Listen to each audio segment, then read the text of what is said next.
Welcome to the Production Estimates Calculator. Today I'm going to briefly walk you through how to use this calculator to get overall production and revenue estimates. When you open it up, the first tab you'll see is this Results and Instructions tab. So this is where a lot of the information is pulling through in the other tabs, but there's also some instructions included here if you just need a quick refresher. Let's jump into the production generator. Here is where we're really honing in on your production based on your crop and specific scenario. So if you start up here, you'll see these orange tabs are tabs that you should be editing to get an accurate picture. So I'm going to go ahead and keep 1,000 square feet here. You'll see that the number of towers is being automatically generated based on that square footage, as well as whether it is indoor or greenhouse, because that affects how many towers we can fit in a space. Since I am planning for a zip farm, I'm going to keep it at 8-foot towers, and I'm also going to keep this set at indoor, but you can also change the greenhouse and see how that affects your production.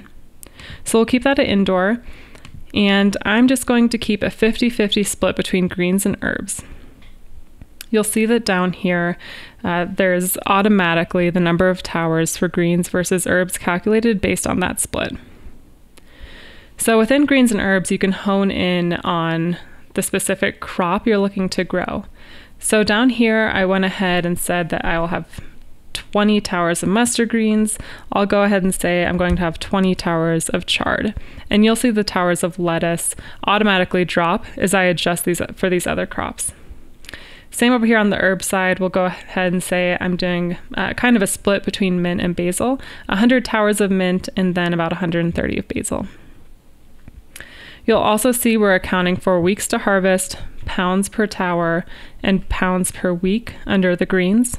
So the weeks per harvest is based on whether this is an indoor or a greenhouse setup, because if you are growing indoors, you will have longer day lengths, closer to 18-hour days, than if you're growing in a greenhouse. So you'll see an increase or decrease in the weeks to harvest if you're growing indoors. In order to get the pounds per tower, we are taking our data that we collected from our greenhouse in Laramie, Wyoming, and we are getting that production per foot of tower, and then multiplying it out by the height of the tower. So you'll see here for lettuce, we have 0.8 pounds times 8-foot tower. So 0.8 pounds per foot of tower. Then we're just multiplying it out to get our pounds per week. We're doing something really similar over here with herbs. We have our weeks to harvest, and then our ounces to tower and ounces per week. At the bottom here, you see we get our total greens in pounds per year and our total herbs in ounces per year. And now that we have these production numbers, we can start putting some pricing to these crops in the revenue generator. So in the Revenue Generator tab, you'll see our production numbers pulling over from that Production tab. Here we need to edit the wholesale pricing. So I'm going to go ahead and keep that at $3 per pound wholesale for lettuce, and you'll see that retail will automatically adjust based on that wholesale price. Here is where you also want to clarify what percentage is selling wholesale versus retail. I'll go ahead and keep that split of 50% wholesale and 50% retail.